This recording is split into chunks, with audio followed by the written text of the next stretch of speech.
안녕하세요. 많은 구독자분께 제 사연을 들려드리고 싶었지만 시작이 어려워서 늘 미루다 드디어 들려드리게 되었습니다. 저는 결혼하고 겪은 제 시모와 남편에 관한 얘기를 해보려고 해요. 30대 초반에 지인의 소개로 만나게 된 남편은 처음부터 조금 부담스러웠습니다. 제가 너무 좋다면서 흔히 말하는 하늘의 별이라도 따줄 기세였죠. 사실 전혀 제 스타일이 아니라서 난감했습니다. 외적인 모습도 성격도 어느 것 하나 제 스타일이 아니었지만 그저 진실한 마음 하나만 보고 남편과 연애를 하게 되었죠. 연애를 본격적으로 시작하고서 남편은 세상을 다 얻은 것 같다는 표현을 제게 자주 했어요. 저희가 만난 나이대가 결혼을 생각할 시기라서 그런지 남편과 결혼을 더 생각하게 되었습니다. 남편은 언제나 제가 원하는 걸 해주려고 노력했어요. 제가 이렇게 할까? 라고 물으면 무조건 좋아 라고 답하는 사람이었습니다. 어떻게 보면 매력이 없고 조금 심심한 연애이기도 했지만 결혼 상대로는 딱이었죠. 늘 이렇게 배려해주고 저를 위해주는 남편 덕분에 연애하면서 싸운 적도 거의 없었습니다. 남편과 싸울 수가 없는 게 조금이라도 다툴 것 같은 조짐이 보이면 남편은 늘 제 기분을 풀어주려고 노력을 했어요. 하지만 잘못이라고 해봤자 사소한 잘못들이라 넘어갈 수 있었습니다. 제게는 쩔쩔매는 모습도 보이고 귀엽기도 하고 늘 저를 위해줬지만 사석에서는 매우 듬직하고 젠틀한 모습이었습니다. 그래서 다른 사람들은 남편을 되게 똑부러지고 젠틀한 사람이라고 생각을 했어요. 이런 남편에게 흠이 하나 있었는데 그건 바로 한 번 갔다 왔다는 거였죠. 뭐가 급한지 벌써 갔다 와버려서 그게 조금 걸리긴 했습니다. 저야 뭐 알고 시작한 만남이니 상관이 없었어요. 그러나 저희 부모님의 입장은 다를 수 있어서 만나면서도 마음이 조금 불편하긴 했습니다. 다행인 건지 애는 없었으니 크게 문제라고 생각하지 않았어요. 솔직히 요즘 이혼이 흠도 아니고 주변에 돌싱이 많아서 그런지 더 대수롭지 않게 여겼습니다. 이혼을 한 게 흠이 아니라 왜 이혼을 했는지 사유가 중요하다고 생각을 해요. 그래서 남편에게 물어봤었는데 전처가 문제가 많았었죠. 말이 결혼을 한 거지 의미 없이 살다가 그냥 헤어진 관계였습니다. 사람이 아무래도 본인 유리하게 말하는 경향이 있으니까 저는 남편에게 조금 더 캐물으면서 자세히 말해달라고 했거든요. 그런데 남편은 그런 저에게 불편함을 느끼기는커녕 당연하다는 듯 아주 자세하게 말해줬습니다.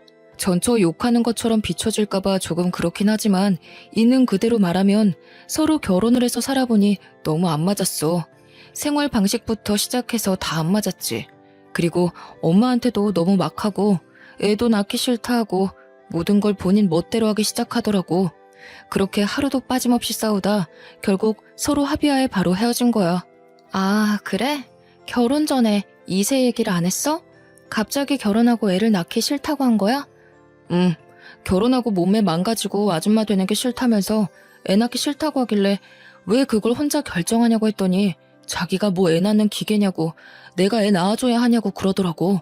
약간 늘 이런 식으로 대화를 하다 보니 안 싸울 수가 없었지.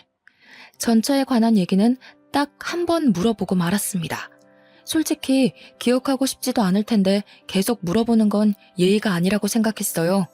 저희는 결혼을 약속했고 친정 부모님은 이혼남이라는 것에 거부감이 살짝 있었으나 남편의 인성을 보고 허락을 해주셨습니다. 큰 반대가 없어서 다행이라고 생각을 했죠.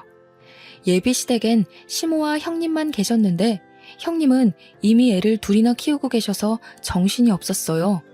형님은 저를 보고는 그저 잘만 살아달라고 하시면서 두 손을 꼭 잡아주셨습니다. 시댁 분위기도 마치 남편처럼 참 좋고 따뜻하다고 느꼈어요. 결혼 후 신혼여행을 바로 갔는데 저희는 10일을 갔습니다. 신경 쓸 게 많아서 힘들었던 결혼을 드디어 끝냈다는 생각에 홀가분했고 한편으로는 이제 정말 유부녀가 되었구나를 실감했죠. 지겨운 일상에서 벗어난 신혼여행은 그저 행복 그 자체였습니다. 그런데 충격적인 일들이 벌어지기 시작했어요. 남편이 자꾸 핸드폰을 붙들고 누군가랑 통화하면서 시간을 오래 보내는 겁니다. 짜놓은 일정이 있으니 움직여야 하는데 대체 누구랑 저렇게 통화를 하는 거지 싶었죠. 회사 전화일 수도 있으니 우선은 기다리다 30분이 넘도록 전화를 하길래 대체 누구냐고 물었어요. 여보, 대체 누구랑 그렇게 통화를 해? 우리 나가야 한다니까. 조금만 있다가 나가자. 엄마 지금 심심하대. 뭐라고?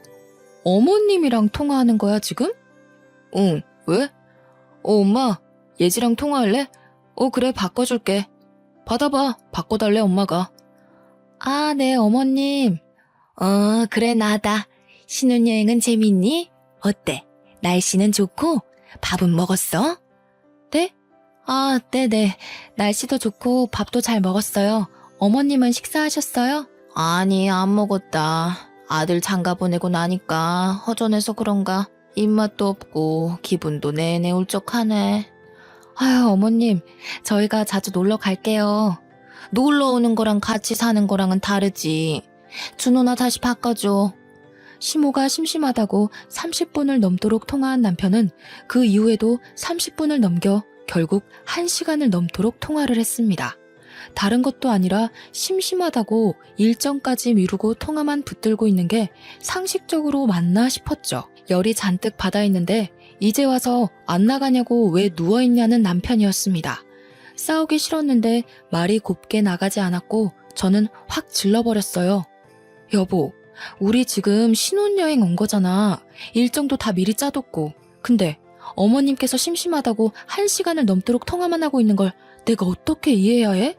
그럼 조금 있다가 또 전화하셔서 심심하다고 하시면 또 할 거야? 여보가 그건 이해해줘야지. 다른 것도 아니라 엄마 일인데. 나랑 같이 살다가 이제 혼자 사니까 얼마나 외롭겠어. 그렇다고 신혼여행 중에 엄마랑 계속 통화만 하고 있는 게 맞아? 내가 지금만 말하는 게 아니잖아. 어제도 정신없이 이동하고 있는데 계속 어머님이랑 통화했고, 우리 그거 바다 보러 가서도 나랑 얘기하는 게 아니라 예쁘다고 영상통화 걸어서 어머님 보여줬고, 밥 먹을 때도 영상통화 걸어서 어머님 보여줬잖아. 그거야. 같이 못 온 게 아쉬우니까 그렇게라도 보여드리고 싶은 거지. 그럼 그냥 어머님이랑 둘이 오지. 나랑 뭐 하러 왔냐고. 난 무슨 죄야?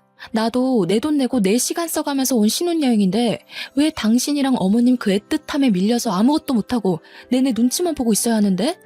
당신 너무 이기적이다. 나 조금 실망했어. 내가 당신 진짜 사랑하고 다 좋아하지만 엄마에 대해 이해 못하는 건 너무 싫어. 이건 앞으로 살면서도 조심해줘. 내가 조심하라고? 당신이 조심해야지. 적당히 해. 마마보이야 뭐야 진짜. 결국 남편이랑 신혼여행 2일차 만에 대판 싸웠습니다. 오죽 열받았으면 한 곳에 있는 것도 싫은 거예요. 그래서 혼자 나가서 술을 마시다가 근처 호텔을 잡아서 따로 자버렸죠. 원래 남편이라면 난리가 나서 저를 찾아야 했지만 잡은 물고기가 돼버린 저를 안 찾더라고요. 무심코 마마보이냐고 말을 했는데 혼자서 내내 생각해보니 정말 마마보이인가 싶었습니다. 생각할수록 맞는 것 같았지만 아니라고 믿고 싶었죠. 연애 기간을 포함해서 이렇게까지 싸운 게 처음이라 제대로 싸우고 싶었어요. 어중간하게 풀리기도 싫었기에 저는 다음날 씩씩하게 홀로 여행을 했습니다. 남편에게 중간마다 전화가 왔지만 받지 않았죠. 그런데 갑자기 시모에게 전화가 오는 거예요. 딱 그걸 보고 느낌이 싸한 게 남편이 고자질했구나 싶었습니다. 시모 전화까지 안 받을 수는 없으니까 조심히 시모 전화를 받았어요. 받자마자 고함을 치는 시모 목소리에 깜짝 놀랐습니다. 너 지금 뭐 하는 거니? 애미랑 아들이 전화하는 걸 질투해서 지금 성질을 부리니? 그럴 거면 돌아오지 거기서 뭐 하는 거야? 당장 돌아와. 어머님, 질투라니요. 그런 적 없어요. 그리고 이건 저희 부부 일이니 저희가 알아서 할게요. 부부 일이고 나발이고 내 아들이 힘들어하는 건 나 못 본다. 군소리 말고 당장 돌아와. 어머님이 제 입장에서 생각을 해보세요. 이게 어떻게 질투겠어요? 한두 번도 아니고 여행하는 내내 어머님이랑 영상통화하고 대화하고 그러고 있는데 굳이 같이 여행 온 의미가 없잖아요. 너 지금 시애미한테 말 대답하는 거니? 너희 엄마가 그렇게 가르쳤니? 내가 너 아주 좋게 봤는데 이제 보니까 버르장머리가 없구나. 어머님, 죄송하지만 제가 지금 이런 말 들을 이유가 없는 것 같아요. 저희 부부 일이니 알아서 해결할게요. 먼저 끊겠습니다. 시모에게 일방적으로 욕을 제대로 먹었습니다. 그리고 확신했어요. 전처와 이혼한 이유는 전처의 잘못이 있을 수 있지만 분명 시모와 남편의 이 관계도 있겠다고 말이죠. 너무 화가 난 저는 남편이 있는 곳으로 갔고 가보니 혼자 TV를 보며 깔깔거리며 웃고 있었습니다. 마음 같아서는 뒤통수를 한 대 확 쳐주고 싶었지만 참고 말했어요. 당신 마마보이야? 하나부터 열까지 어머님한테 다 말하는 거야? 뭐 하자는 거니 지금? 나 지금 어머님한테 욕먹었어. 마마보이라니. 아들이 엄마랑 사이가 좋은 게 마마보이라고 손가락질 받을 일이야? 그리고 당신 어딨냐고 물어보길래 싸워서 안 들어왔다고 한 건데 그게 왜? 적당히 둘러대면 되잖아. 그걸 다 말하냐고. 생각이 없어? 또 싸우러 온 거야? 당신 무슨 쌈딱이야? 툭하면 싸우려고 하는데 어디 무서워서 무슨 말이나 하겠냐? 경고하는데 우리 일은 우리가 알아서 해결해. 어머님한테 다 말하지 말고. 알겠어? 그리고 마마보이 정말 질색이니까 그만 좀 해. 경고? 당신 진짜 왜 이래? 내가 알던 한예지 맞니? 왜 이렇게 드세진 거야? 남편은 오히려 제가 쌈딱처럼 변했고 드세졌다면서 억울하다고 했어요. 본인은 잘못한 것도 없고 변한 것도 없다면서 말이죠. 참 답답하더라고요. 제가 마마보이를 겪어보기 전까지는 뭐가 그렇게 힘들까 싶었는데 막상 겪어보니까 미치겠었죠. 심지어 이건 아직 결혼 생활을 시작하기도 전이었고 이 결혼 생활이 무사히 유지될까 싶었습니다. 신혼여행은 더 있을 수 있는 상황이 아니라 스케줄을 전부 취소하고 돌아왔어요. 거기서 화해를 해보려고 시도를 해봤지만 달라지는 게 없는 모습에 더 열받았죠. 차라리 집에 있으면 어디라도 나갈 수 있고 친구라도 볼 수 있으니 괜찮겠더라고요. 그렇게 신혼여행은 눈물로 범벅되어 끝이 났고 일상으로 돌아왔습니다. 맞벌이를 하던 저희 부부는 회사에 있는 시간에는 다투지 않았어요. 그러나 퇴근 후 집에만 오면 미칠 것 같았습니다. 하루는 남편이 평소보다 1시간 늦게 온다길래 제가 장을 보고 들어가서 저녁 준비를 하고 있겠다고 했어요. 장을 보던 중 문득 남편이 변비 때문에 요즘 고생하던 게 생각나서 전화를 걸어서 물어봤죠. 여보, 나 마트 왔는데 유산균 음료 같은 거 사다 줄까? 오, 좋지. 역시 나 챙겨주는 건 우리 와이프랑 엄마뿐이야. 그래, 알겠어. 아, 여보, 잠시만. 엄마한테 물어보고 전화 줄게. 뭐를? 나 늘 먹던 거 있거든. 그리고 먹으면 배 아픈 것도 있어서 그거 물어봐야 해. 기다려봐. 30살이 훌쩍 넘은 남성이 본인 입으로 들어가는 거 하나까지도 엄마에게 물어보더라고요. 유산균 음료를 사려고 들었다가 순간 또 분노해서 그냥 안 샀습니다.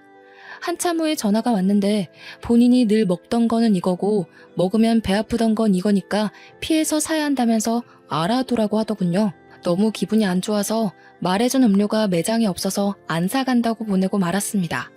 이렇듯 하나부터 10까지 믿기지 않을 정도로 남편은 다 시모에게 물어봤어요. 뭘 상상해도 그 이상의 급으로 말이죠.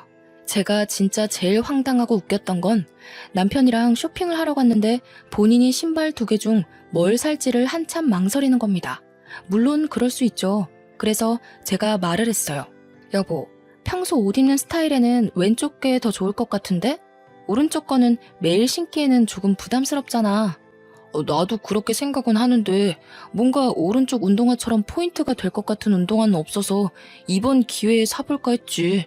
그럼 오른쪽 운동화로 해. 네, 고객님. 평범한 운동화가 많으신 거면 오른쪽 운동화 하나 있으면 좋으실 거예요. 잠시만요. 여보세요? 엄마 바빠? 나 지금 운동화 사러 왔는데 너무 못 골라서 전화했어. 영상통화할게. 기다려봐. 여보, 여기서 영상통화를 하면 스피커로 다 들리지. 민폐야. 작게 얘기하면 괜찮아. 엄마, 이거 2개 중에 어떤 걸 살까? 왼쪽 운동화 비슷한 건 많고 오른쪽 운동화 같은 거는 없어서 이번에는 오른쪽을 도전할까 싶은데 엄마 생각은 어때? 좋네. 예쁘다 아들. 오른쪽 운동화로 사봐. 너 그 운동화에다 저기 저번에 아울렛 가서 산 네이비 니트 입으면 예쁘겠다. 그러네. 생각도 못했어. 그뿐이야? 너 작년에 산 거 그거 하얀색 트레이닝 세트 있지? 그거에 신어도 예쁘겠네. 맞아. 역시 우리 엄마는 모르는 게 없어. 알겠어. 엄마 조금 있다가 전화할게. 오른쪽으로 주세요. 운동화 하나 사는데 그 매장에서 시무랑 영상통화까지 하는 남편이 너무 창피했어요. 저희보다 한참 어려 보이는 그 직원도 황당하다는 듯 쳐다보고 있었죠. 너무 창피해서 빨리 매장을 떠나고 싶었습니다. 이런 일들이 한두 번도 아니었고 지칠 만큼 지쳐있던 상태였죠. 그러다 형님에게 전화가 왔어요. 애들 키우느라 정신없으셔서 자주 보지도 연락도 못하지만 어쩌다 연락하면 제 마음을 가장 잘 읽어주는 분이셨죠. 올케, 잘 지내고 있지? 나 지금 애들 낮잠 자서 전화해봤어. 아, 네. 형님, 힘드시죠? 내가 힘든 게 아니라 올케가 힘들어 보이는데? 아니에요. 준우 이 자식 아직도 마마보이 짓 하니? 네. 어휴, 아주 지긋지긋하다 정말. 그게 다 막내 아들이라고 엄마가 옆구리에 끼고 키워서 그러는 거야. 나이가 몇인데 아직도 징그럽게 그런데. 아이고, 올케가 진짜 힘들겠네. 그냥 솔직히 답답해요. 제가 괜히 이상한 사람 같고 막 그런 거 있잖아요. 에이, 그렇게 생각하지 말고 정 힘들 때는 그냥 나한테 연락해. 알겠지? 네, 형님. 감사해요. 큰 도움까지는 아니더라도 이렇게 편을 들어주고 공감해주는 것도 제게는 큰 힘이 되었습니다. 지긋지긋한 마마보이 남편과 사는 건 제가 귀를 닫으면 평화로웠고 귀를 열면 평화롭지 못했어요. 그래서 터득한 방법 중 하나는 남편이 시모랑 전화할 것 같으면 그 자리를 피했습니다. 듣기만 해도 싫었으니 말이죠. 매일 출근길에도 시모랑 통화하고 퇴근하고 와서도 시모랑 통화하는 남편이라 은근히 자유시간이 많았어요. 그렇게 장점을 찾으려고 노력했습니다. 안 그러면 제가 너무 서운하더라고요. 이날은 남편이 회식이 있어서 늦게 들어온다고 했고 오랜만에 저만의 시간을 누릴 수 있다는 생각에 너무 설레더라고요. 다 필요 없고 족발에 소주 한 잔이 먹고 싶어서 배달로 족발을 주문해 놓고 집으로 출발했죠. 그런데 현관문을 열었더니 TV 소리가 크게 들리길래 남편이 안 끄고 나갔나 싶었는데 불을 딱 켜는 순간 비명을 질렀습니다. 글쎄, 소파에 시모가 자고 있는 거예요. 거기다 거실 테이블에는 시모가 먹고 안 치운 밥과 군것질한 흔적들이 한가득 있었죠. 어머님께서 여기 왜... 아니, 여기 어떻게 계시는 거예요?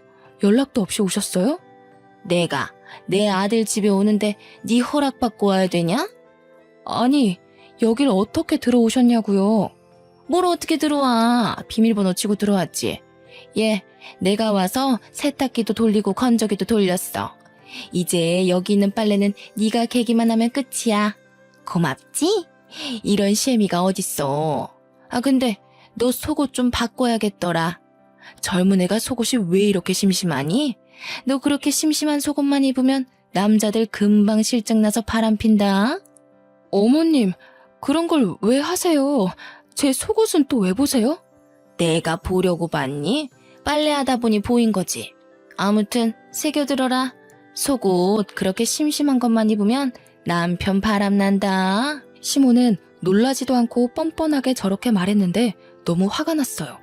어떤 시모가 며느리 속옷을 보면서 심심하네 뭐네 판단을 합니까? 수치스럽다 못해서 폭발할 것 같았지만 입술을 깨물면서 참았습니다. 심지어 세탁기와 건조기는 그냥 알아서 돌아가는 것들인데 그거 좀 했다고 저희 집 와서 힘들었다면서 생색을 냈죠. 오히려 시모가 어지른 것들을 치우느라 제가 고생했거든요. 열받아 있던 찰나에 문득 제가 시킨 족발이 생각나서 시모를 급하게 보내야겠다 싶었습니다. 시모랑 이 기분으로 같이 족발까지 먹고 싶지는 않았거든요.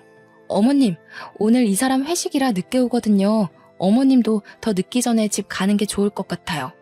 어머, 나 오늘 자고 가기로 했는데 우리 아들이 너한테 말 안 했니? 네? 전 못 들었는데. 우리 아들이 여기까지 와서 힘들게 가지 말고 자고 가라고 해서 그러기로 했어. 배고파 죽겠으니까 저녁이나 차려봐 얼른. 시모가 비밀번호를 누르고 들어와 있는 것도 기가 찰 노릇인데 자고 간다는 말에 웃음이 나왔어요. 이 모든 걸 제게 언급도 안 한 남편을 가만두지 않겠다고 다짐했죠. 결국 이날 시모와 족발을 먹었고 술은 마시지 않았습니다. 대충 먹고 치워버렸고 저는 먼저 잠자리에 들겠다며 안방으로 들어가서 문을 닫아버렸죠.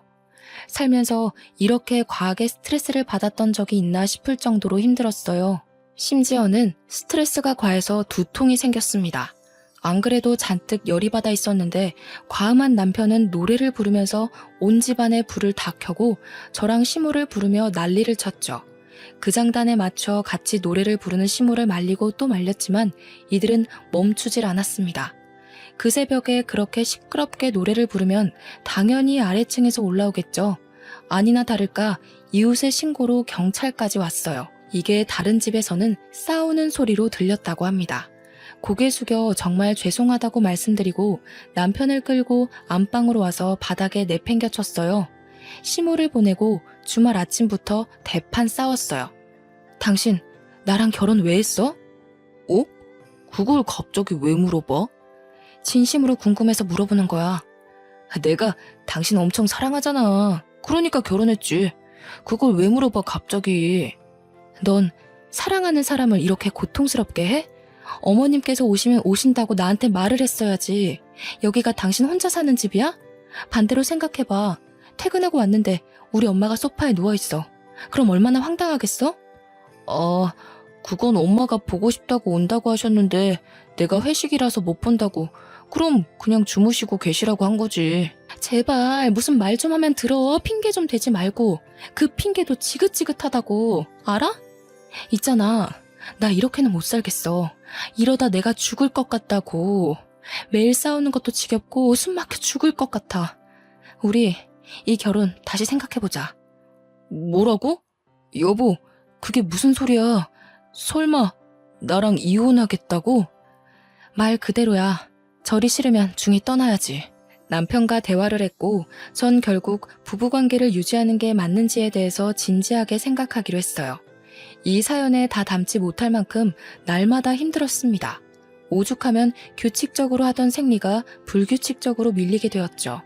난생 처음 겪는 일이라 처음에는 당황했는데 이번에도 스트레스 때문에 밀렸구나 싶어서 대수롭지 않게 생각을 했어요. 그런데 뭔가 몸이 나른한 게 느낌이 평소랑 달랐습니다. 불안한 마음에 혹시나 싶어 임신 테스트기를 해봤죠. 그랬더니 2줄이 나왔습니다. 병원을 갔는데 임신이 맞다고 했습니다. 한동안 남편과 내내 사이가 좋지 않았지만 아이가 생기고 아이를 키우다 보면 조금은 달라지지 않을까 내심 기대를 했습니다. 여보, 이거 봐볼래? 이게 뭐야? 뭐긴 뭐야, 우리 아기지. 나 임신했는데 아직은 초기라 조심하래. 임신을 했다고? 그렇구나. 그렇구나라니? 반응이 뭐 그래, 싫어? 아니야, 당연히 좋지. 근데 병원까지 간 거면 임신이 확실한 거잖아. 그치? 남편의 반응은 정말 당황스러웠습니다. 목소리가 무슨 지하 깊은 동굴까지 내려간 듯 축 처졌고 표정은 정색을 했어요. 섭섭하고 서운했지만 본인도 놀래서 그런 건가 싶어서 최대한 이해를 해보려고 노력했죠. 그런데 그 다음날 일하는 도중에 남편에게 전화가 왔고 퇴근하고 시댁으로 바로 가야 한다고 말했습니다. 무슨 일이냐고 물어봐도 그냥 시댁에 오라는 말만 해주더군요. 영문은 몰랐으나 문득 어머님도 저의 임신 사실을 알고 축하 의미로 밥이라도 차려주실 줄 알았어요. 그렇게 퇴근하고 남편과 함께 시댁에 갔고 시댁에 들어서자마자 시모는 제게 달려와 뺨을 3대나 연속으로 쳤습니다. 정말 순식간에 벌어진 일에 너무 놀라서 말도 아무런 소리도 못 냈어요. 옷도 가방도 내려두지도 못한 채 그대로 맞았는데 너무 당황스러웠죠. 제가 이렇게 맞았는데 남편은 그 모습을 지켜보고 한숨만 쉬면서 인상을 쓰고 있었습니다. 어머님, 지금 뭐 하시는 거예요? 이런 여우 같은 년, 넌 내가 이럴 줄 알았어. 임신을 했어? 어떤 놈이랑 뒹굴어 놓고 우리 아들 인생을 망치려고 해. 내가 그 꼴은 못 보지. 네? 어머님, 지금 뭐라고 하셨어요? 진짜 미치셨어요? 뭐야? 이게 더 맞고 싶나? 너라면 안 미치겠냐? 너 모르지? 우리 준호 전처가 하도 애 낳기 싫다고 난리쳐서 정관수술했다는데 너가 임신을 어떻게 할 수 있겠니? 입이 있으면 말을 해봐. 감히 어떤 놈이랑 바람나서 애까지 만든 건데? 시모는 이 말이 끝나기 무섭게 또 제 머리채를 잡고 사정없이 흔들었고, 저는 순간 촉이라서 꼭 조심해야 한다는 그 말이 떠올라서 필사적으로 배를 보호했어요. 아무리 말하고 보호해도 시모가 멈추지 않아서 결국 밀어버렸습니다. 그리고 저도 너무 억울하고 분해서 이성을 잃은 상태로 오열하며 말했어요. 어머님, 지금 저한테 이렇게 하신 거 후회하실 거예요.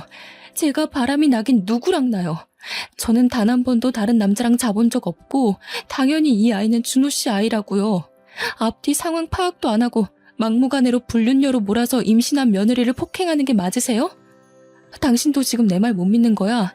그래서 임신했다고 했을 때 그런 반응 보였니? 이 못 다물어? 준호야, 상대하지 마. 저런 불려시 같은 것들은 상대해주면 안 돼. 저 아니라고요. 바람 핀 적 없고 당연히 준호 씨 애라고요. 예지야, 추하다. 그만해라. 내가 아무리 너를 사랑해서 바보같이 굴었어도 딴 남자애까지 키워줄 호구는 아니야. 조용히 이혼하자. 나는 다 적었으니까 너만 적어서 제출하고 합의 이혼하는 걸로 하자. 제게 합의 이혼서를 들이미는 남편의 뺨을 똑같이 세대 쳐주고 말했어요. 너 두고 보자. 후회하지 마. 난 분명히 아니라고 말했어. 나한테 끝까지 마마보이 짓 한 거 후회할 거야. 그리고 당신 무식한 게 다가 아니야. 어디 감히 임산부를 때려? 미친 것들. 전 그렇게 말하고 바들바들 떨리는 몸으로 시댁에서 나왔습니다. 억울함과 분노에 한참 시간이 지나도 떨리는 몸은 진정되지 않았어요. 눈물로 밤을 지새웠고 날이 밝자마자 전 산부인과를 가서 물어봤습니다. 남편이 5년 전쯤에 정관수술했는데 임신이 가능할 수 있냐고 말이죠.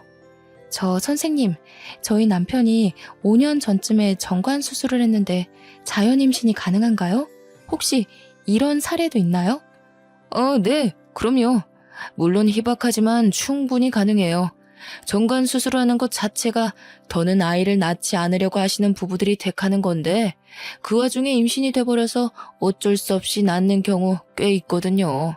결국 정관 수술도 100%라고 볼 수는 없죠. 근데 이건 왜 물어보세요? 제가 눈물이 날 것 같네요. 죄송해요. 남편이 전초랑 살 때 정관 수술을 했었는데 저한테 말을 안 해서 몰랐어요. 그런데 제가 임신했다고 하니까 불륜 의심을 하는 상황이거든요. 다른 걸 떠나서 너무 억울해서 이걸 밝히고 싶어서요. 그런 경우도 많아요, 산모님. 믿지 않으시는 경우도 많거든요. 우선 당장 방법으로는 유전자 검사가 있긴 한데 이게 비용이 부담스러울 수 있어요. 저는 그렇게 주치의와 한창 상담을 한 끝에 억울함을 밝혀내기 위해서 유전자 검사를 비싼 돈 주고 하기로 했습니다. 남편의 칫솔을 몰래 가져와서 검사를 요청했고 이를 악물고 기다리고 있었어요. 결과만 나와봐라 다 죽었다 하는 마음으로 말이죠. 그렇게 결과만 기다리면서 지냈는데 드디어 나왔고 당연히 친자 관계로 나왔습니다. 전 그 결과지를 들고 남편이 퇴근하고 시모와 함께 있을 시간에 시댁에 쳐들어갔어요. 들어가서 시모 얼굴에 결과지를 확 던지면서 말했죠. 그렇게 딴 남자 만남 불려시 취급하시더니 이걸 어째요? 당신 아들 핏줄이 맞다네요. 친자관계 맞다고 나온 거 어떡하실 거예요? 똑같이 뺨 3대 맞을래요? 아니면 머리채 뽑히실래요? 너 따위가 조작했는지 내가 알게 뭐니? 겨우 이런 거 하나 들고 와서 꼴값 떨기는. 있잖아 당신 진짜 제발 무식하면 입이라도 다물어요. 여기 이 종이를 자세히 봐봐. 과연 조작이 가능해 보여요? 정말 대화도 하기 싫다. 아니 할 가치를 못 느끼겠어. 시모는 친자 관계가 맞다는 검사 결과지도 조작 아니냐며 끝까지 우겼어요. 아마 본인이 저지른 게 있으니 인정하고 싶지 않았겠죠. 그러나 남편은 그 결과지를 주워들고 한참을 보더니 본인 머리를 막 쥐어뜯더라고요. 그리고는 무릎 꿇고 싹싹 빌었습니다. 여보, 내가 진짜 미안해. 나 진짜 미친놈 맞아. 제발 한 번만 용서해주면 안 될까? 당신한테 정말 미안해. 너 뭐하는 짓이야? 안 일어나? 왜 무릎을 꿇어? 얘가 조작했을지 어떻게 알아? 이혼해. 세상에 어디 여자가 얘 하나뿐이니? 또 재혼하면 그만이야. 엄마도 제발 그만해. 나도 병원 가서 물어봤다고. 혹시나 싶어서 비뇨기과 가봤는데 그게 가능하다고 하더라고. 그러니까 제발 그만해. 나 이 사람 없으면 안 돼. 알고 보니 남편도 비뇨기과를 찾아가서 물어본 거예요. 이렇게 임신이 가능한지를 말입니다. 그쪽에서도 저와 같은 대답을 들었고 그 후 마음이 복잡했던 남편에게 제가 유전자 검사지까지 던져버렸으니 죽을 맛이겠죠. 전 여기까지 오면서 생각 정리를 다 했거든요. 그래서 그대로 남편에게 말했습니다. 매일 엄마 치마폭에 쌓여서 그따위로 살 거면 난 당신이랑 살 필요 없어. 그리고 네 자식이 뱃속에 있다는데 믿지도 못하는 시모 옆에서 살 자신도 없고. 그러니까 나랑 이혼 안 하고 싶으면 너네 엄마랑 영 끊고 살아. 그렇게 할 자신 없으면 그냥 이혼하자. 여보, 예지야, 너무 극단적이잖아. 바로 대답 안 하면 이혼으로 결정하고 갈게 나는. 이거 완전 미친 거 아니야? 어디 천륜을 끊으려고 해? 네가 뭔데? 준호야, 듣지 마. 저런 거는 혼자 애 키우면서 고생해봐야 정신 차려. 대답 안 했으니까 이혼인가? 그럼 당신도 어머님 아니니까 그냥 아줌마라고 할게요. 저기 아줌마, 나이 좀 곱게 드세요. 추하니까. 툭하면 아들. 아 진짜 못 들어주겠어요. 이마에 손가락 툭 밀면서 말했더니 화난 시모가 난리를 쳤고 그 와중에 남편은 시모를 부축하려고 했죠. 더는 시간 끌 것도 없고 전 더 완강하게 말했습니다. 김준호, 너희 엄마 몸에 손대기만 해봐. 난 바로 이혼이야. 대답이나 해. 엄마, 미안해. 근데 나는 예지랑도 못 헤어지고 아기도 포기 못해. 엄마가 이번엔 정도가 지나쳤어. 이번 일은 이 사람이 엄마 신고하면 처벌도 받을 수 있는 문제라고. 준호야, 너 그렇게 가버리면 엄마 못 살아. 알잖아. 엄마한테는 너 하나뿐이야. 진정하고 엄마랑 얘기를 해보자. 응? 아니야, 엄마. 우리가 다른 모자지간에 비해 특별한 건 사실이잖아. 우리도 서로 거리를 두면서 서로 생각해 볼 필요가 있을 것 같아. 그리고 나도 이번에 엄마한테 실망해서 보고 싶지 않아. 아, 안 돼. 가지마, 준호야. 시모는 울보짖다 못해 고함을 질렀지만 남편은 제 손을 잡고 뒤를 돌아보지도 않은 채 나왔어요. 저는 남편에게 물었습니다. 한순간에 오기로 선택한 거면 지금이라도 포기해도 좋아. 난 미안하지만 당신 엄마가 너무 싫어. 그렇게 무식하게 무작정 손부터 올리는 모습에 난 오만 정이 다 떨어졌거든. 그건 용서받을 수 없는 일이야.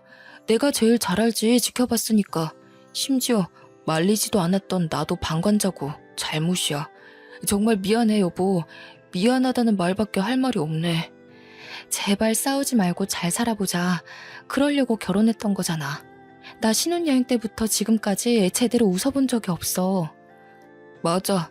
내가 너무 당신한테 무심했어. 다시는 그런 일 없도록 할게. 남편과는 집에 가는 길에 드디어 대화다운 대화를 나눴습니다.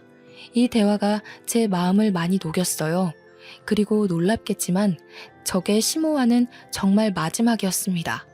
그 이후 제가 제시한 조건처럼 시모의 목소리도 간접적으로 듣지 않았고 남편이 시모와 연락하는 모습조차 보이지 않았어요. 명절뿐 아니라 시댁에 가야 할 때도 전 가지 않았죠. 물론 남편은 5년 뒤 혼자서 시모를 보러 갔어요. 잘 다녀왔냐고 물어봤는데 남편은 오히려 그동안 본인이 마마보이처럼 살았던 것에 대해서 후회를 하는 눈치였습니다. 모든 걸 시모 뜻대로 살지 않아도 충분히 효도할 수 있는데 어쩌면 이 모든 비극은 본인이 만든 것 같다고 자책을 하기도 했어요. 남편이 자책하는 모습을 볼 때면 마음이 아프긴 했지만 아니라고 말하지는 않았습니다. 자책하고 반성할 시간은 필요해 보였거든요. 긴 시간을 마마보이로 살았기 때문에 긴장이 풀리면 또 그 습관처럼 살아갈까봐 그게 무서워서 공감을 해주지 않았습니다. 아이를 보고 싶어 했지만 보여주지 않았고 그건 시모가 제게 저지른 죄값이라 생각하라고 했어요. 어떤 놈 아이냐고 할 때는 언제고 이제 와서 본인 손주라니까 보고 싶다고 하는 것도 솔직히 거북했죠. 그치만 저도 마음을 곱게 먹고 긍정적으로 생각하려고 노력 중입니다. 아이가 더 크면 보여줄 생각이긴 하지만 아직 말은 하지 않았습니다. 남편에게 괜히 말했다가 시모에게 설레발 칠까봐 말을 아끼고 있고 남편도 아이를 보여달라는 말을 먼저 꺼내지 않아요. 지금이야 평화를 되찾았지만 언제 또 은근슬쩍 나타날지 모른다는 불안감은 늘 있습니다. 마마보이 습관을 버리지 못하고 또 몰래 시모를 집에 찾아오게 한다면 바로 이혼할 거라고 말하니 절대 마주치지 않게 노력하고 있네요. 엄마 없이는 못 살던 남편도 곧 초등학교에 입학하는 딸아이에게 집중해서 그런지 행복하게 연애하던 그 시절로 다시 돌아간 기분입니다. 우여곡절이 많았지만 저는 결국 가정을 지켰고 지금처럼만 별탈 없이 저희 세 가족이 지낼 수 있도록 많은 응원 부탁할게요. 감사합니다.